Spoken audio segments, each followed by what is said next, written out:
Mëngjesit gjithëve, të nderuar zonja dhe zotërinj, të nderuar kolegë dhe pjesëmarrës, më lejoni t'ju ftoj në sesionin e dytë informativ në Kosovë, të cilin e kemi njoftuar më herët gjatë eventit të shpalljes dhe gjithashtu edhe gjatë sesionit të parë informativ, të cilin e mbajtëm përpara 2 javësh. Për ata që marrin pjesë për herë të parë në sesionet informuese, emri im është 𝗪𝗲𝗵𝗹𝗶, jam pjesë e ekipit të njësisë së menaxhimit të fondit të sfidave rajonale në pozicionin e koordinatorit rajonal për Shqipërinë, Kosovën dhe Maqedoninë e Veriut dhe do të jem moderatori i këtij webinari. Në mënyrë që kemi një eksperiencë këndshme dhe pa tmeta teknike, ne kemi gjithashtu me vete sot ekipin ton të suportit teknik dhe unë do i jap fjalën koleges Aleksandrës për të ndarë rekomandimet për kaca. Të lutem Aleksandra.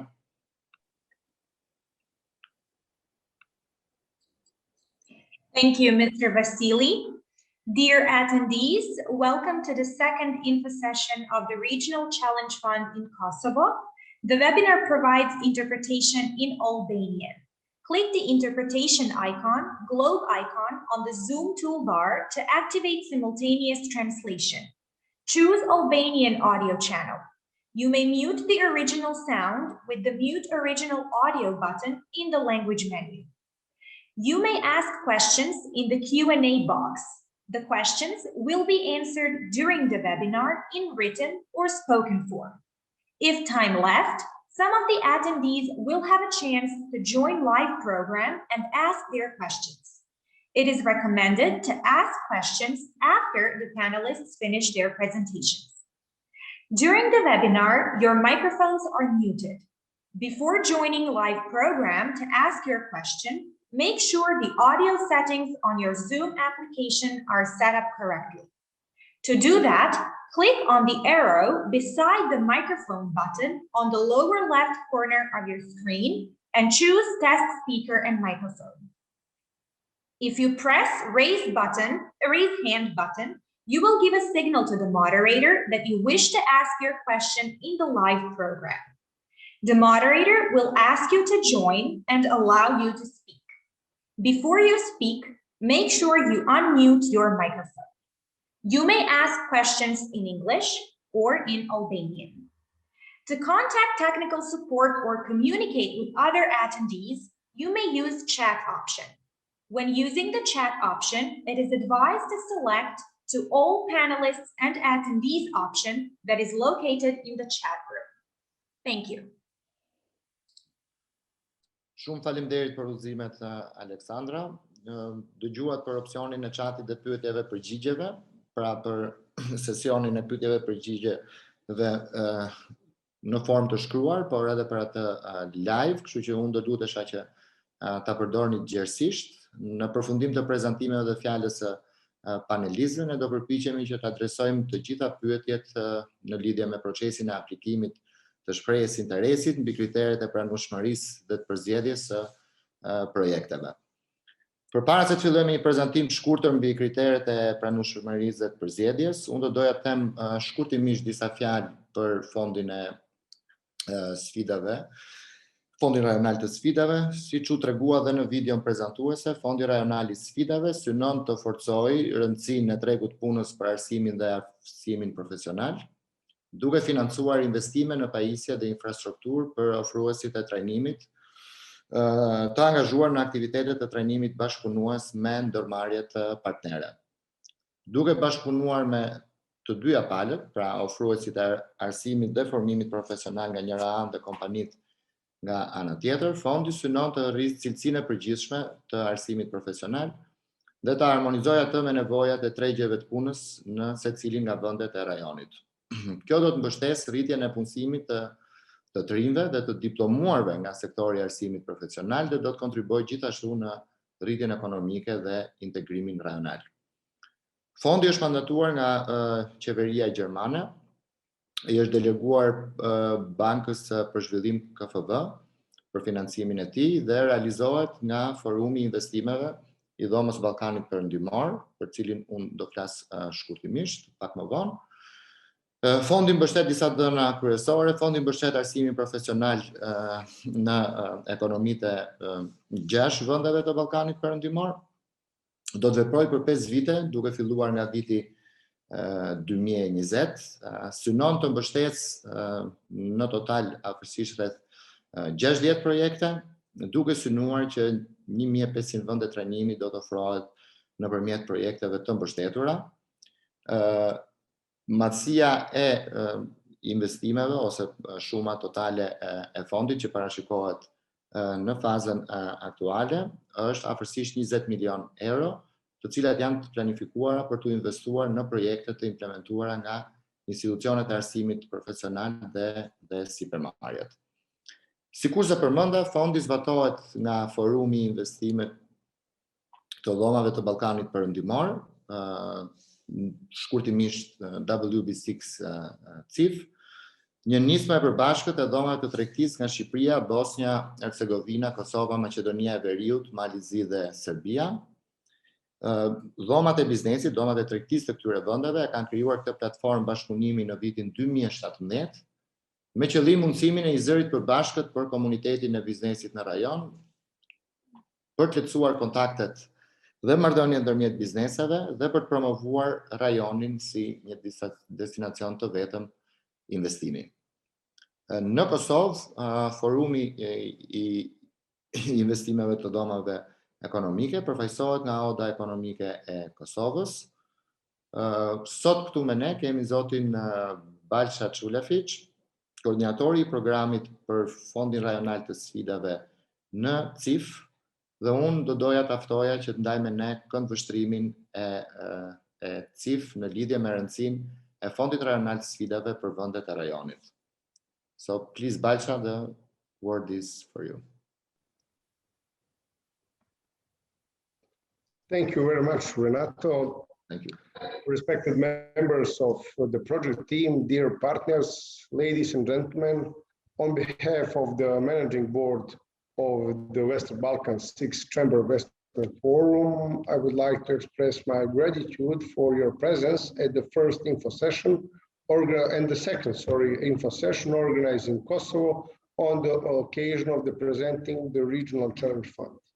Decision for CIF to coordinate the Regional Challenge Fund was made after a comprehensive review of the economic circumstances by our partners in cooperation with German Development Bank 𝗂𝗵𝗹𝗶. I take this opportunity to express my gratitude for the trust you have placed in us after careful consideration and assessment of the capacities and capabilities of the CIF itself. Why is this project of capital importance for all CIF countries in the region? Because we need new knowledge and the energy of the new qualified staff in order to make our economy competitive. This is precisely the safe way and try received for our economy to proper and thus give its contribution to the region and the Euro. Allow me to take this opportunity.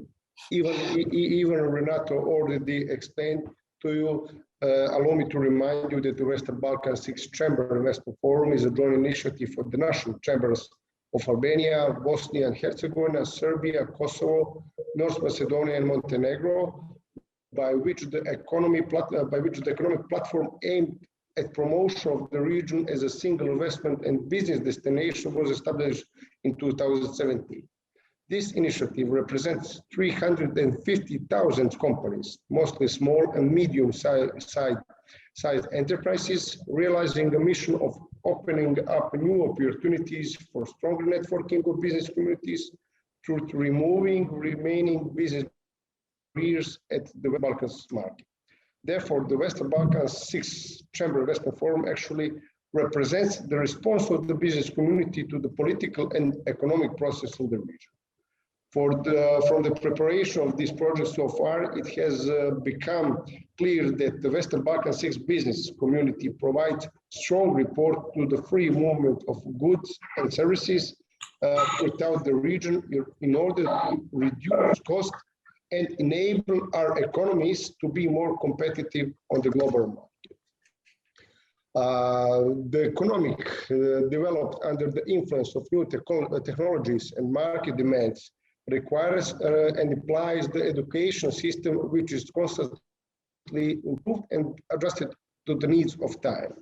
digitalization, automatization, artificial intelligence, and other increasing demands of the consumers will keep seeking the imposing new qualifications of vocational knowledge and education.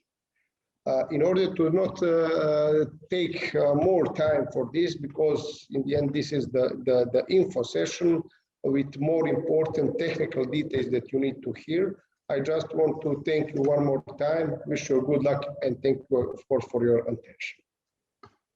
Thank you very much, 𝗏𝗏, for emphasizing the importance of the vocational education and training for the WB6 countries and economies, and also for stressing out the importance and the relevance of the vocational education training for increasing the employment and therefore contributing to economic growth of the countries. So thank you very much for being here with us today.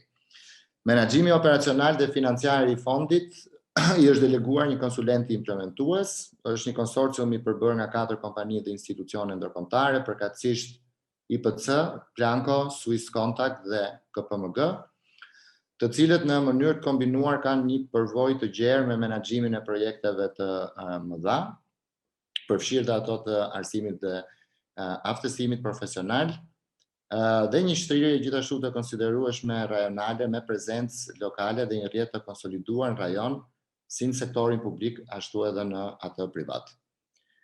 Njësia e menaxhimit të fondit është bërthama kryesore operacionale e fondit të sfidave rajonale. Unë do doja që të prezantoja shkurtimisht zotin Frieder Wörmann, udhëheqësin e ekipit, dhe zotin 𝗵𝗲𝗀𝗀𝗀𝗏, kolegu im koordinator rajonal, dhe doja gjithashtu të ftoj zotin Wörmann thot disa fjalë për organizimin dhe funksionimin e njësisë së menaxhimit të fondit. So please, Frieder, the floor is for you. Thank you very much, Renato. Good morning to all the participants as well from my side. I'm happy to have you all here and briefly give you an overview of the fund management unit before we go to the more technical details that Renato and Pavel are going to present. The fund management unit is in charge of organizing the entire process of the RCF funding activities. We will have regular calls for expressions of interest and applications. The first one, which we are launching or have launched right now, and which we're implementing right now, will be followed by another one later this year, most likely, and then at least one call per year until 2024-25. So there's plenty of opportunities to submit interesting proposals in the area of cooperative training. The fund management unit organizes the RCF in cooperation with the CIF. That's been mentioned already. So there's also a permanent cooperation with the member organizations of the CIF in Kosovo. It's the Chamber of Commerce. So that is the team that is promoting the RCF. And apart from that, the fund management unit, as indicated already, follows up on the entire process of the RCF, starting now with the info sessions, providing guidance on how to fill expressions of interest, and as well manage the selection process. The selection process is in principle organized in 2 steps. We have now the first step, or the first stage, which is expression of interest. Based on the received expressions of interest, we will create a short list, and then the most promising projects will be invited to submit full proposals. This will last until summer. Renato will give a bit of a detailed overview of the timeline as well. The selection will be performed by a specialized selection pool, so that is external to the fund management unit, in order to ensure that competition is fair and at arm's length, and that there's no interference. So that is very important to us as a fund management unit, that the competition that is organized between the 6 countries is really a fair and open one. After the selection of suitable projects and signing of the funding agreements, we will support projects with advisory services, can be training, can be consulting, in order to make sure that projects can be implemented from that point onwards. So after the selection, these advisory services can as well be funded under the RCF. As well, there are more information from Renato what exactly can be covered by the fund. Throughout the course of the implementation phase, we will also do the monitoring to ensure that the projects are operating in line with the overall RCF result expectations. That will then take a longer period. So we will accompany successful applicants for quite some time. And one important element is as well that procurement, which is going to take place based on the funding agreements, will be supported by our side as well. They will have to be performed in line with the KfW procurement guidelines. This is something that we will ensure as well and play a crucial part in organizing the entire procurement process, depending on what has been agreed for financing. Short organizational remark, we are right now operating completely online. So all the activities that we have right now for supporting interested applicants are in the form of webinars. There will be tutorials following in the next month that will become more practical with regard to filling expressions of interest. The key information is available on the website. All our activities are announced on social media. So whoever is interested in keeping being updated regularly is invited to have a look there. Follow us there.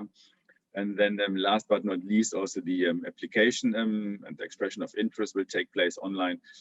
We have our grant management system. That's a web-based portal which can be accessed through our webpage, where the expressions of interest can be submitted.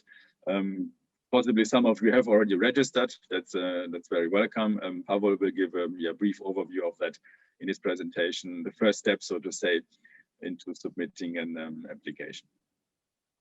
That's it from my side. Thanks for your attention, and then over Renato to you with the key details. Thank you very much, Frieder, for providing us with the insights and the key highlights of the organizational fund management unit, but as well as on the application process, and which we'll be discussing a bit later. I would like to continue with the presentation on eligibility selection criteria. So I will take a moment just to share my screen.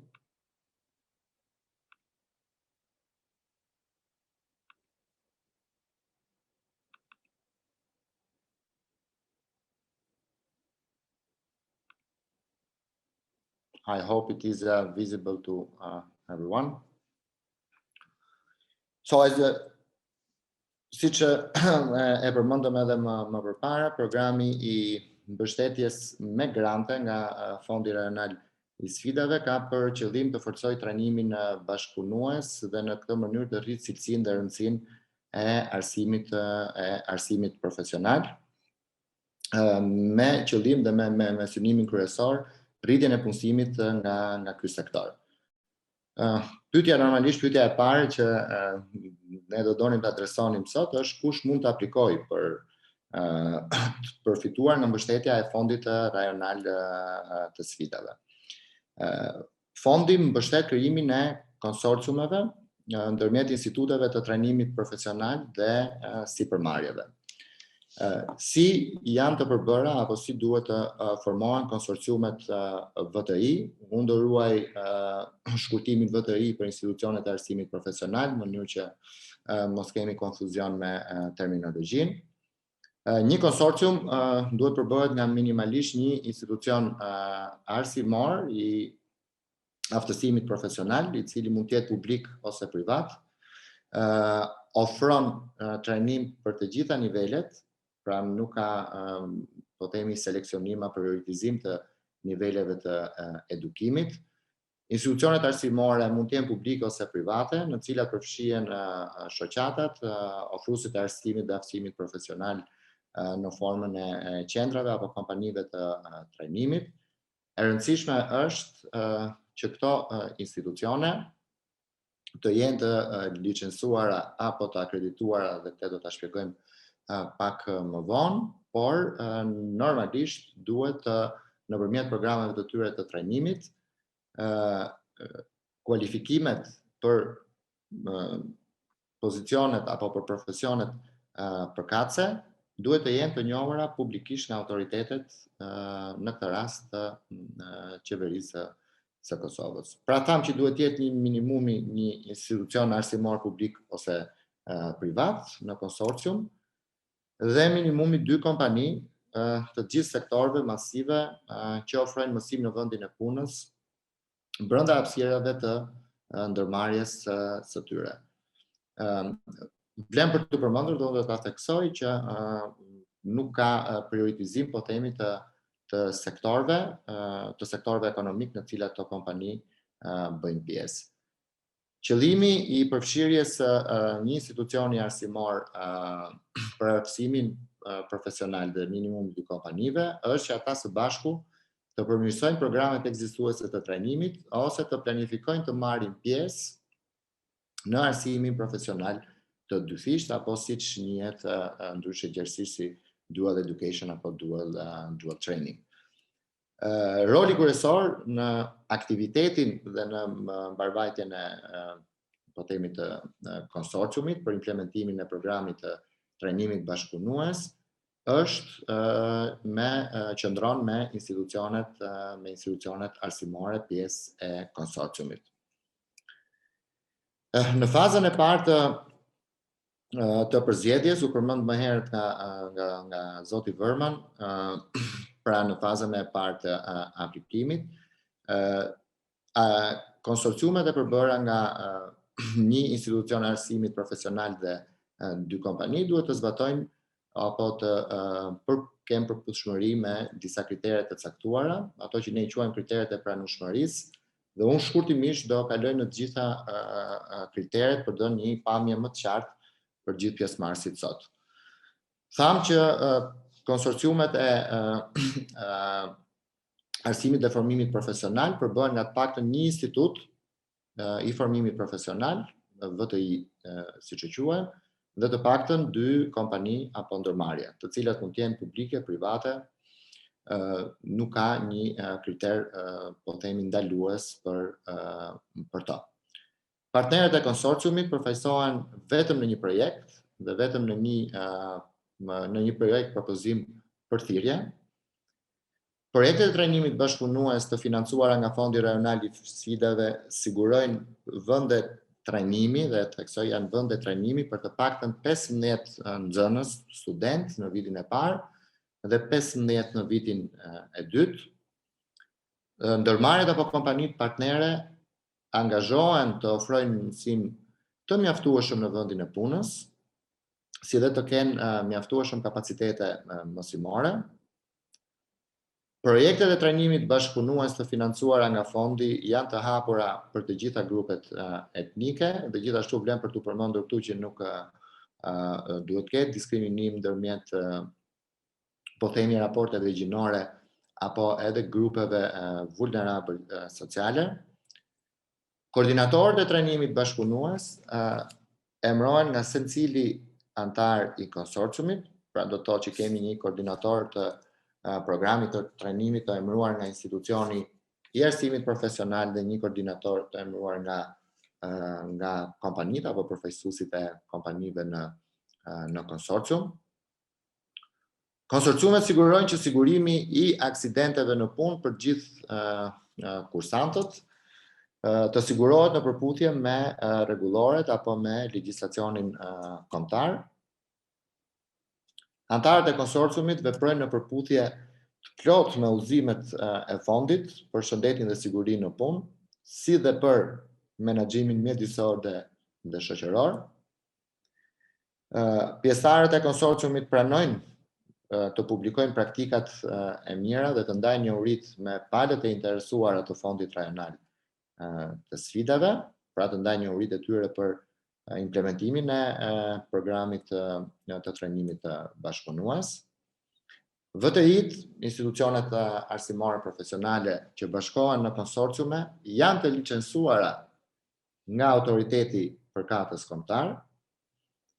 Dhe kjo është për institucionet publike, ndërsa ato private janë të akredituara përkatësisht nga autoriteti përkatës kombëtar. Konsorciumet bazohen në një partneritet trajnimi bashkëpunues, i cili dokumentohet në një memorandum bashkëpunimi apo mikuptimi midis palëve pjesëmarrëse. Projektet e trajnimit bashkëpunues të financuara nga fondi shpihen në kualifikime të njohura në shkallë vendi dhe janë në përputhje me kornizat e zbatueshme kombëtare të kualifikimeve. Projekti propozuar nuk rrit numrin e vendeve të trajnimit në partneritetin VTI apo në konsorciumin VTI me më shumë se sa 50% të vendeve të trajnimit ekzistuese. Antarët e konsorciumit bien dakord të publikojnë statusin e tyre financiar gjatë fazës së aplikimit. Konsorciumet kanë marrë, dhe kjo është kanë marrë një letër mbështetëse nga autoriteti përkatës që konfirmon angazhimin për të mbështetur institucionin arsimor profesional gjatë zbatimit projektit dhe ofrimit të trajnimit të propozuar bashkëpunues. Ktu vlen për të theksuar që kjo letër mbështetje është për institucionet arsimore publike, mund ta prekim edhe gjatë sesionit të pyetjeve përgjigjeve këtë pjesë, sepse ka patur pyetje nga disa pjesëmarrës edhe përpara sesionit informativ. Financimi i kërkuar varion midis shumave 150.000 dhe 600.000 euro për një program trajnimi bashkëpunues. Këto pra janë shkurtimisht kriteret e pranueshmërisë për aplikimin, për fazën e parë të aplikimit të projekteve. Cilat janë masat e mbështetura nga Fondi Rajonal i Sfidave, pra për çfarë kërkohet ky financim dhe cilat janë masat, po themi, të pranueshme për financimin nga fondi. E para dhe më kryesorja, infrastruktura dhe pajisjet e ambientit mosimdhënës. Këtu përfshihen blerja e makinerive dhe pajisjeve të nevojshme për programin e trajnimit bashkëpunues, zgjerimi, modifikimi, përshtatja e klasave, po themi, apo të laboratorëve, të cilat janë në funksion të programit të caktuar. Trajnimi i mësuesve të arsimit profesional, dhe këtu kemi të bëjmë atë pjesë të trajnimit që është shumë e rëndësishme për vijimin e zbatueshmërisë së programit të trajnimit bashkëpunues, pra mësuesit edhe instruktorët apo dhe koordinatorët kanë nevojë që të marrin ato njohuri të mjaftueshme për zbatimin e programit nëpërmjet trajnimeve. Përfshihen në masat e mbështetura për financim nga Fondi Rajonal i Sfidave, materialet e konsumit dhe resurset trajnuese në një institucion arsimor. Gjithashtu edhe financimi për pajisjet për sigurinë dhe shëndetin e studentëve dhe trajnerëve apo trajnuesve në kompani. E fundit, por jo më pak e rëndësishme se tjerat, është edhe mbështetja e vazhdueshme e cila ofrohet nga fondi për aktivitetet këshilluese dhe me aktivitetet këshilluese ne kuptojmë mbështetje për përshtatjen e trajnimit bashkëpunues me realitetin e bizneseve.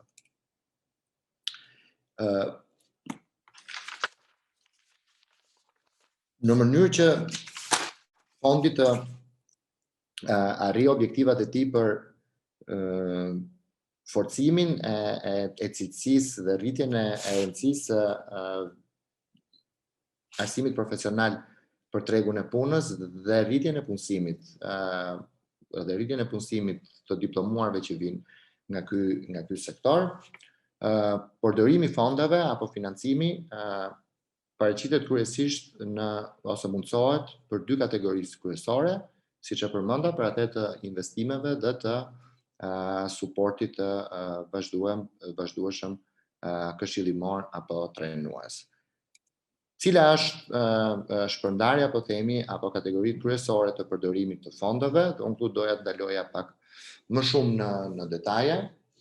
është sikur e përmendëm financimi I pajisjeve dhe pajisjeve të përshtatshme të trajnimit në institucionet e arsimit profesional, duke siguruar fonde për rehabilitimin, shtimin e pajisjeve të punëtorive të lidhura me trajnimin dhe ose prokurimin e riparimin e pajisjeve të trajnimit me kusht që pajisjet të jenë në pronësi të institucionit arsimor. Investimi I vazhdueshëm në përvojën praktike të punës së mësuesve, të arsimit dhe formimit profesional, duke u mundësuar mësuesve dhe stafit pedagogjik të përfshirë drejt për drejt në konsorciumin 𝗵𝗶𝗶𝗏, të kalojnë kohë në ndërmarrje dhe të fitojnë njohuri në aspektet organizative dhe teknike të punës së kryer.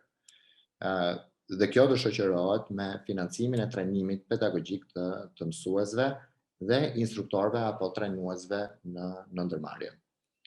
Blerja e materialeve, mjeteve të trajnimit, të nevojshme për mundësimin e trajnimit praktik në institucionin arsimor, siç kërkohet brenda fushës së programit të trajnimit të bashkëpunues.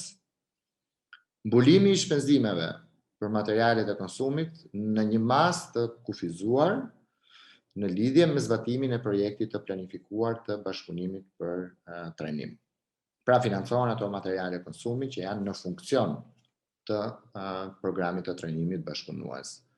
Mbështetje për aspektet e tjera të ndërlidhura, siç janë aspektet e shëndetit dhe sigurisë në punë, sigurimi I kushteve të përshtatshme të punës për nxënësit e arsimit profesional, formimi I mësuesve dhe trajnerëve në ndërmarrje, si në institucionin arsimor, ashtu dhe në ndërmarrjet e tyre bashkëpunuese, dhe kjo mbështetje është ajo që shpjeguam më herët, është mbështetja këshillimore gjatë implementimit të programit të trajnimit bashkëpunues. Janë të papranueshme apo të pafinancueshme nga Fondi Rajonal I Sfidave, aktivitetet apo fushat e operimit të mëtoshme, blerja e pajisjeve që nuk kanë të bëjnë drejt për drejt me krijimin e një programi të ri ekzistues, ose përditësimin, zgjerimin po themi në formë dhe në përmbajtje të trajnimit bashkëpunues, pra këto janë aktivitete që nuk janë të pranueshme për financim. Aktivitetet të cilat institucionet arsimore tashmë I kanë në zbatim, pra aktivitetet aktuale nuk financohen, mbështeten vetëm ato aktivitete që ofrojnë një përbërës, po themi një element të rinj, me vlerë të shtuar në programin e trajnimit bashkëpunues, për aktivitetet normale të partnerëve të tip konsorciumi, dhe shpenzimet operacionale të funksionimit të institucioneve arsimore ose ndërmarrjeve partnere nuk mbështeten, pra nuk financohen nga fondi. Shkurtimisht e përmendi dhe zoti Vërman gjatë prezantimit të tij, cilat janë afatet kohore të fondit për sa I përket thirrjes së parë. Thirrja e parë është shpallur më herët gjatë eventit lançues rajonal në fillim të shkurtit dhe më pas për eventin lançues në Kosovë, dhe është e publike duke filluar që nga data 1 shkurt. Gjatë periudhës nga data 1 shkurt me shpalljen e thirrjes parë dhe deri në 30 prill janë 90 ditë të cilat janë të vendosura në dispozicion të aplikantëve potencial për të përgatitur aplikimin e tyre për shprehjen e interesit, dhe gjatë kësaj periudhe, pra nga fillimi I shkurtit dhe deri në fund të prillit, ne organizojmë në mënyrë të vazhdueshme sesione informuese dhe udhëzuese. I sotmi është sesioni I dytë informativ, I cili do pasohet nga 2 sesione udhëzuese, të cilat do fokusohen më shumë në detajet teknike të aplikimit dhe që do mbahen gjatë muajit prill. Me marrjen në dorëzim të shprehjeve të interesit afati për cilat skodon në datë 30 prill. Është një periudhë kohe e alokuar prej 30 ditësh, pra deri në përfundim të majit, ku ekspert ndërkombëtar të fondit, ekspert të arsimit dhe formimit profesional, do bëjmë vlerësimin e shprehjes së interesit për të vlerësuar përputhshmërinë e këtyre aplikimeve në raport me kriteret e pranueshmërisë që shpjeguam më herët. Deri në fund të majit do përgatitet një short list për ata aplikantë që e kalojnë fazën e parë të shprehjes së interesit, dhe fituesit nga kjo fazë do ftohen për të paraqitur projekt propozimin, i cili është më i detajuar, dhe unë do shpjegoj në slajdin pasardhës se çfarë duhet përmbajnë ato projekte që janë të financueshme nga fondi. Nga data 31 maj, në të cilën fillon njoftimi dhe ftesa për paraqitjen e projekt propozimeve, janë 60 ditë alokuara për aplikantët për përgatitjen dhe dorëzimin e projekt propozimeve. Afati për këtë ka dhënë në datë 31 korrik. Ne do shfrytëzojmë muajin gusht për vlerësimin e projekt propozimeve. Përzgjedhja do bëhet sipas kritereve të përzgjedhjes që unë do shpjegoj pak më vonë, dhe fituesit do njoftohen për të negociuar marrëveshjet e financimit dhe rrjedhimisht për nënshkrimin e tyre deri në datë 30 shtator, pra kjo kohë përkon edhe me fillimin, po themi, të vitit të ri akademik.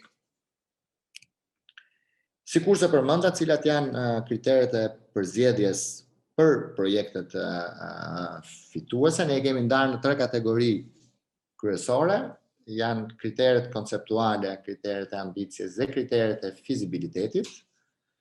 Unë do shkoj shkurtimisht në secilën prej tyre për të dhënë një pamje më të qartë të këtyre kritereve. Për sa i përket kritereve konceptuale, institucionet e aftësimit profesional dhe ndërmarrjet bashkëpunuese marrin përgjegjësi të përbashkëta për planifikimin, zbatimin dhe monitorimin e projektit dhe programit të propozuar të trajnimit bashkëpunues. Programet e trajnimit bashkëpunues të financuara nga fondi duhet jenë në përputhje me standardet e miratuara kombëtare të punës dhe në mënyrë, po themi idealisht, apo në mënyrë optimale do tregojnë përmirësime në përputhje me standardet e Bashkimit Evropian. Brenda konsorciumeve, fazat e trajnimit të bazuara në ndërmarrje planifikohet duhet të rriten si rezultat i financimit të fondit. Gjatë fazave të trajnimit në ndërmarrje, kursantët do të përfshihen në mënyrë aktive në procesin e punës dhe në këtë mënyrë do fitojnë aftësitë praktike të nevojshme për profesionin e caktuar. Për sa i përket kritereve të ambicjeve, programet e financuara duhet pasqyrojnë kërkesën për punë dhe kërkesat e vendit punës në veçanti të ndërmarrjeve të vogla dhe të mesme. Gjithashtu, koncepti i trajnimit bashkëpunues është inovativ, tregon një po themi planifikim në një shkallë më të gjerë për institucionet arsimore. Programet e financuara përmbajnë koncepte apo një koncept qartë për udhëzimin karrierë dhe këshillim të nxënësve, pra për të mundësuar apo lehtësuar kalimin e tyre nga shkolla në tregun e punës. Programet e financuara përmbajnë një koncept se si të sigurohet punësimi i nxënësve pas diplomimit, pra ky është edhe një nga objektivat kryesor të fondit, punësimi i këtyre studentëve pas përfundimit të programeve të trajnimit bashkëpunues.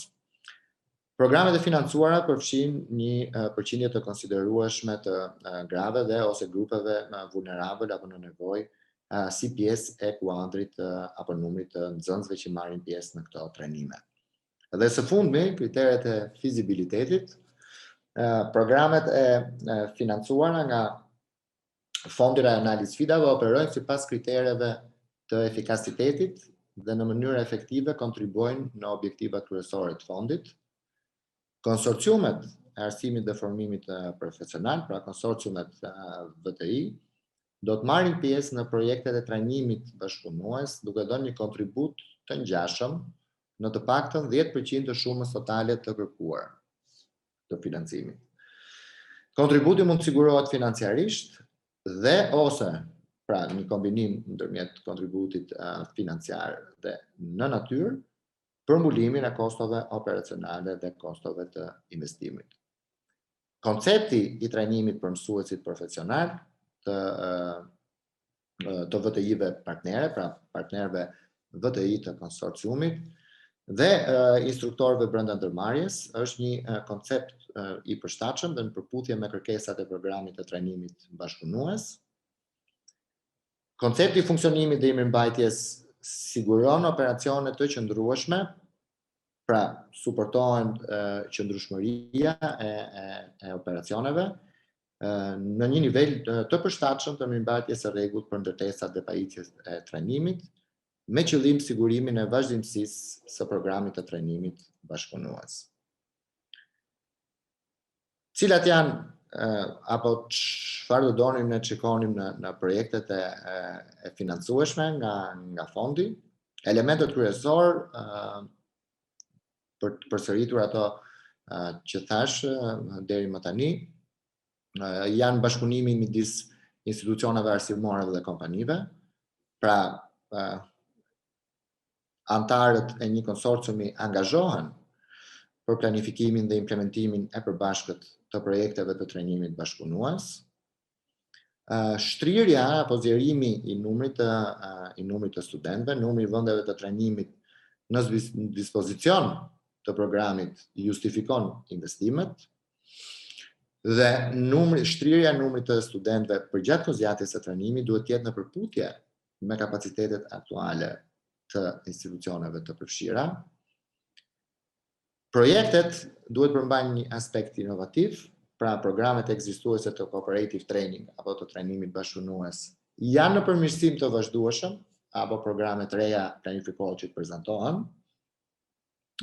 Aspekti cilësor është gjithashtu i rëndësishëm dhe kjo ka të bëjë kryesisht në cilësinë e përgatitjes së koordinatorëve të trajnimit bashkëpunues, qoftë në kompani apo në shkolla, kontratat apo marrëveshjet e lidhura ndërmjet partnerëve apo shkollave, kompanive dhe studentëve, cilësia e planit të mësimit të bazuar në vendin e punës, cilësia e instruktorëve apo trajnuesve që janë të trajnuar si në shkollë ashtu edhe në kompani, janë të rëndësishme për kuadrin e përgjithshëm cilësor të projekteve dhe vlen për të përmendur që projektet e propozuar të trajnimit bashkëpunues shpihen në kualifikime të njohura në shkallë vendi.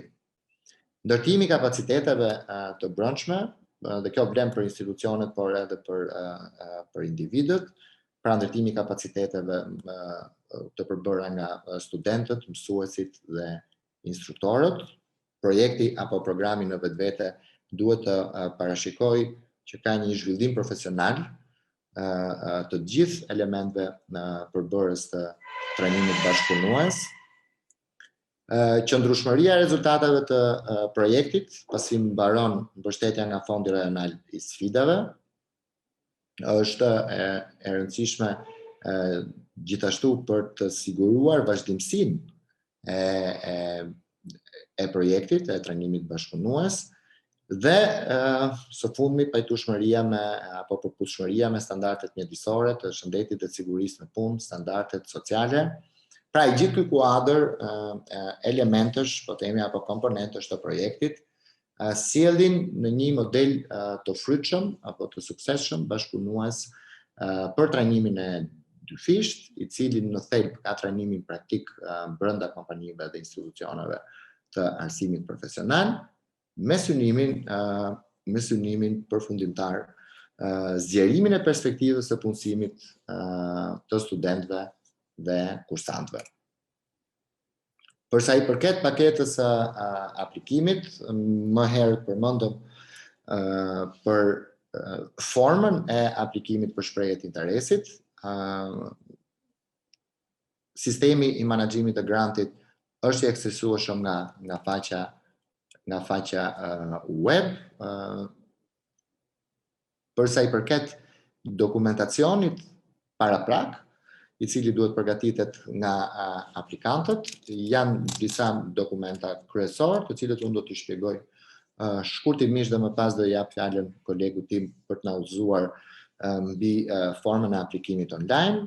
Pra dokumentat kryesor janë shpreha e interesit, që është një formë, po themi, formë aplikimi online, e cila gjendet në portalin e aplikimit, është më tepër informuese, pra ka dhëna informuese për institucionet arsimore, kompanitë dhe projektin, për cilin kërkohet financimi. Memorandumi i bashkëpunimit ndërmjet institucionit arsimor dhe kompanive ndërmarrjeve të cilat marrin pjesë në konsorcium, dhe letra e mbështetjes të 𝗥𝗲𝗵𝗹𝗶 për institucionet arsimore publike. Gjithashtu, dhe këto janë lehtësisht të gjendshme në faqen tonë të webit, janë edhe udhëzimet e fondit për menaxhimin social mjedisor dhe standardet e punës dhe shëndetit dhe sigurisë në punë.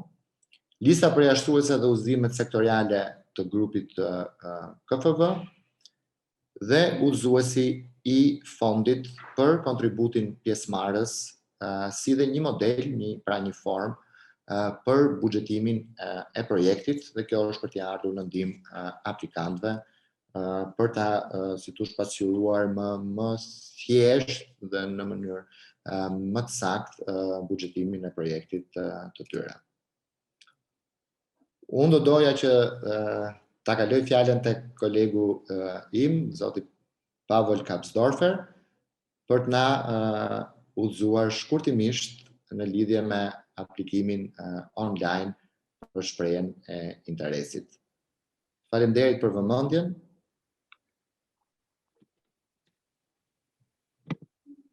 So please, Pavel. Thank you, Renato. Good morning, everybody. Let me share screen with my presentation. I hope you can see it by now. I would like to introduce the grant management portal and the way how to access it, the very basic structure.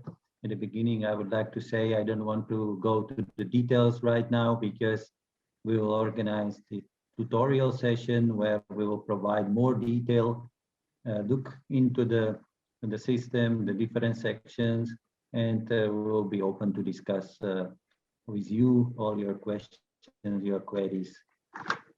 So let me just show you how to get access to the grant management portal. So on our website, at the top of each page, you will see this dashboard where we have a button, Apply Online. If you push this button, you will be redirected to the website of the management portal, and you will be able to register yourself with your very basic information about yourself, set up your password, and to access the portal. When you access the portal, you will be able to open up to start basically your application. And when you start your application, you will get to the summary page, which contains basically from the instructions at the top of each page of our portal. You will always see some guided notes. With some sections there are, very little. With some sections it will be a bit more, but anyway, this is kind of help for you how to work through the application, what needs to be done in order at the end to be able to submit your application. On this summary page at the bottom part, you have a sort of table where you will see all 9 sections within the AOI application, and you will be able to edit them in the order you will select. So you don't need to go from first to ninth. You can select your order based on the information you have available, and you can also go into the separate or individual sections and let's say edit, complete the section either in full or in part, and you can save your work in progress and return to that later on.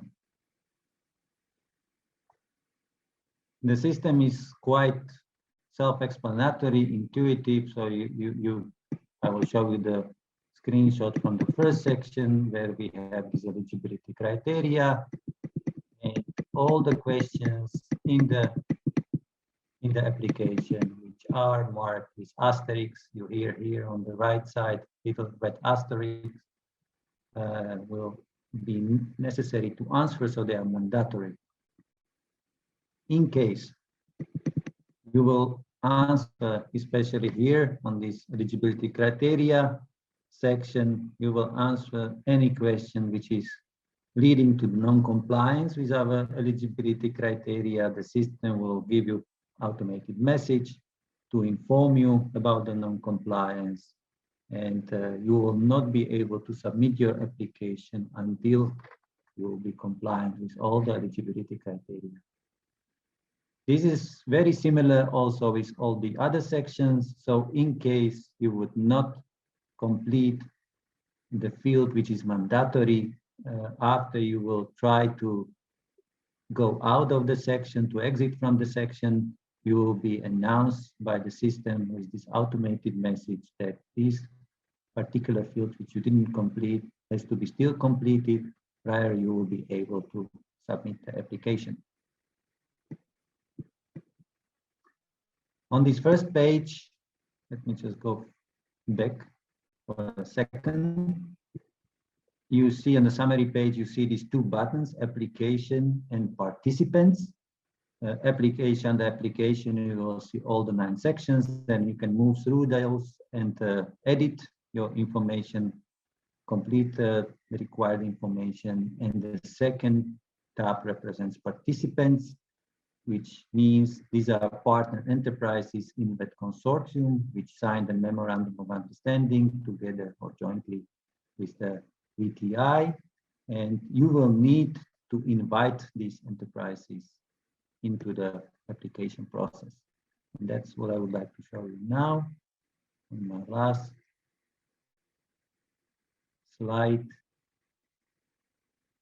So at the bottom, you see again this tab application, where you have these 9 sections, and the tab participants with the instructions how you need to proceed in order to complete the application and the participation of the enterprises. So at the bottom, you will get this little table where you will need to invite all the enterprises which are participating in the VET consortium. When you push the button invite, you will get the screen where you can form your email message to the enterprise and send it. Basically send the invitation to them. They will receive email which they will need to, let's say, reconfirm that they are ready and prepared to participate in this project, and follow up the registration process in the same way as you did when you registered into system. Once they register, they will get access to the system, to the application. And here, I would like to emphasize that VTI as a leading partner is requested to provide all the entries for required information and data and attachments, but all invited partnering enterprises must approve the application before it can be submitted by the VTI. When the enterprises get access to the application, they will have an option to edit their contact information and their main characteristics on their own.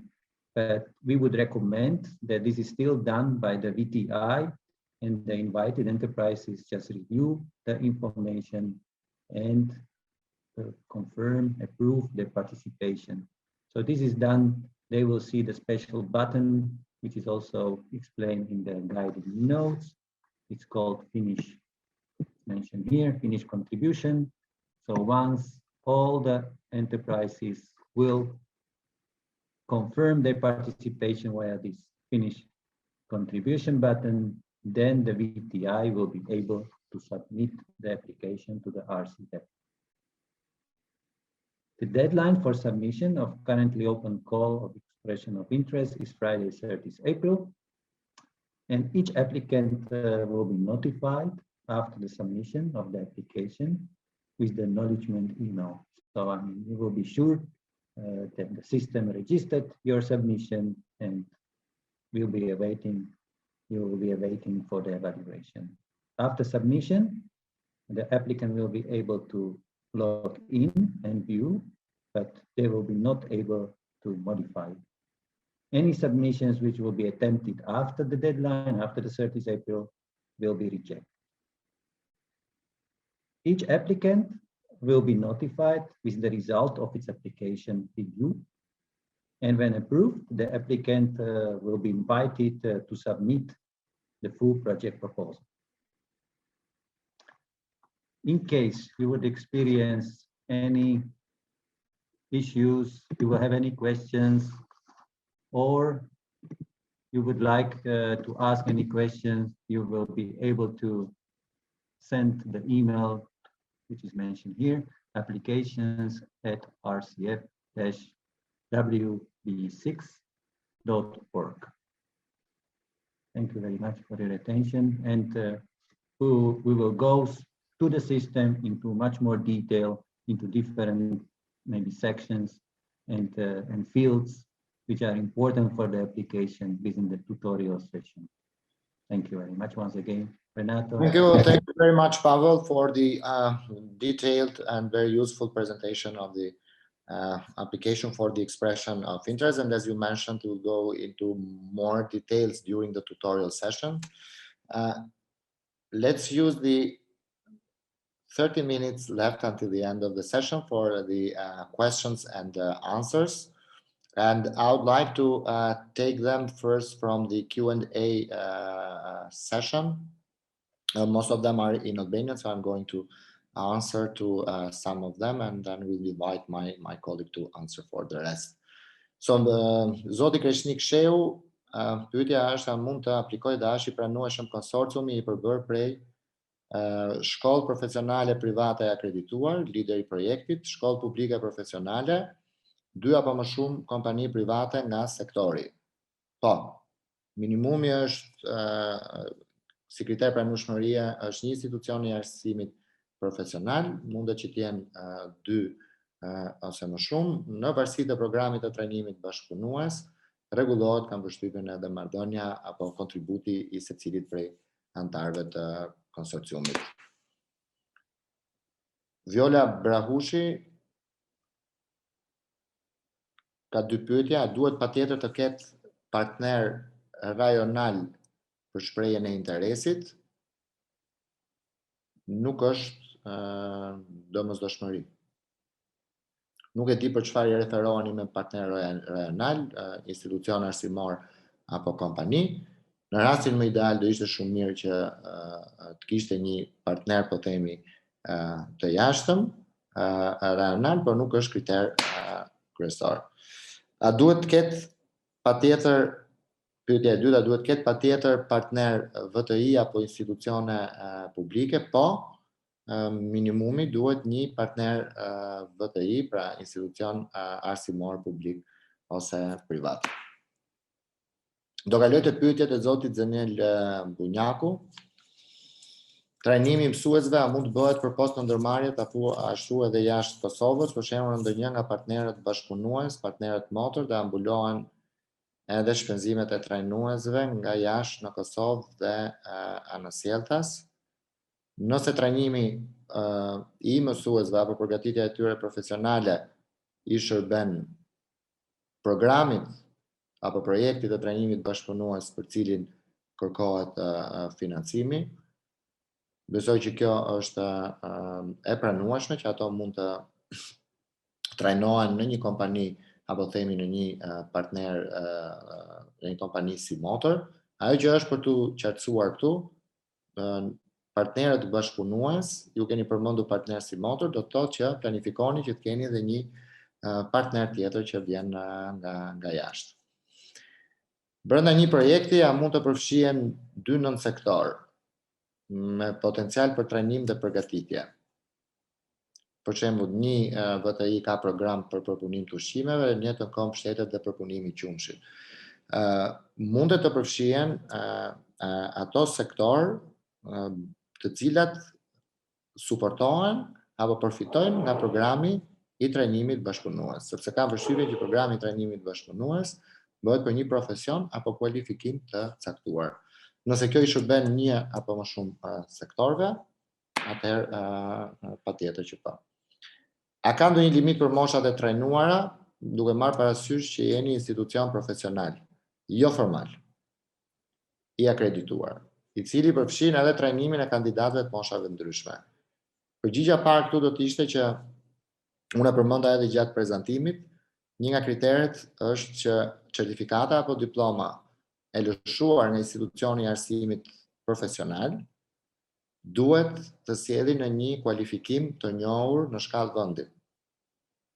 Nuk jam i sigurt nëse kjo mundsohet nga arsimi jo formal pavarësisht akreditimit. Kjo është përgjigjja e parë. Dhe e dyta, në lidhje me moshat, për sa kohë ofrohet mundësia e një certifikimi apo diplomimi për një program të caktuar të trajnimit bashkëpunues, patjetër që mund të marrin, dhe unë e përmenda në fillim të prezantimit, institucionet e përfshira në konsorcium arsimor, institucionet arsimore publike ose private, ofrojnë edukim apo arsimim të gjitha niveleve. Qoftë në nivelin, po themi, akademik, pra në terma të programit, ashtu edhe për nxënësit apo kursantët. E rëndësishme është që të ketë një, si thosh, kërkesë të identifikuar për këto profesione në tregun e punës.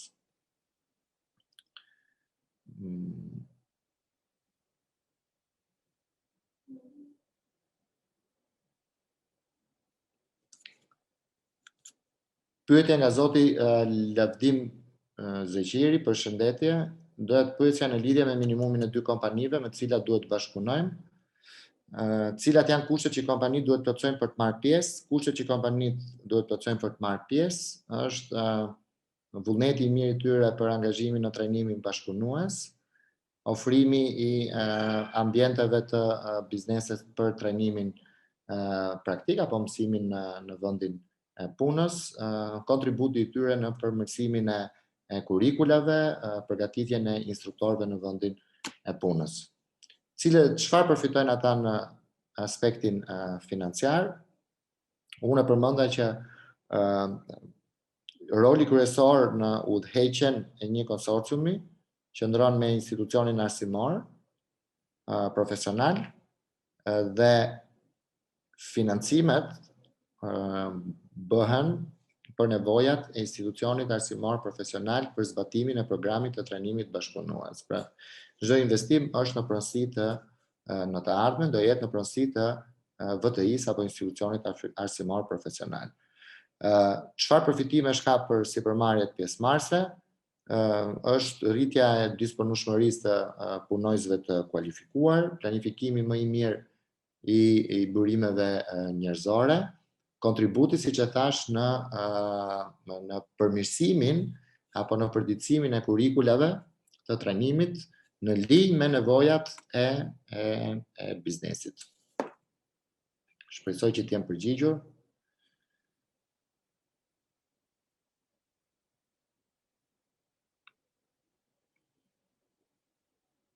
I would like now to give the word to Ms. 𝗵𝗲𝗥𝗲𝗵𝗶 𝗥𝗲𝗴𝗏. Only one actually request for live question.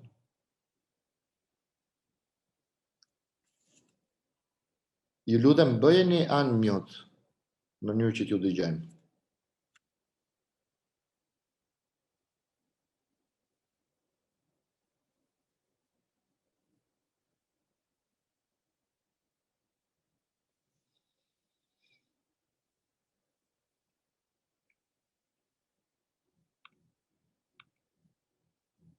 Okay, I would give the aja fjalë në zotit Denis Gafuri për të bërë pyetje direkte.